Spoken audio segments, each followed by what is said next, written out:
Veiksim gurna priekšas stiepšanu. Tātad mēs veicam vingrinājumu katrai pusē atsevišķi, tātad labā kreisā puse. Sākuma poza. Celis, gurns, plecs ir taisnā līnijā vertikāli. Un mēs virzamies ar ķermeni uz priekšu.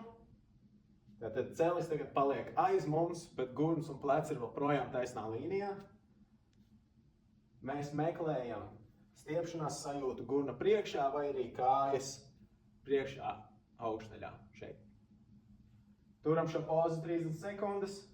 Atceramies, mēs neliecamies uz priekšu, cik dziļi varam šādi.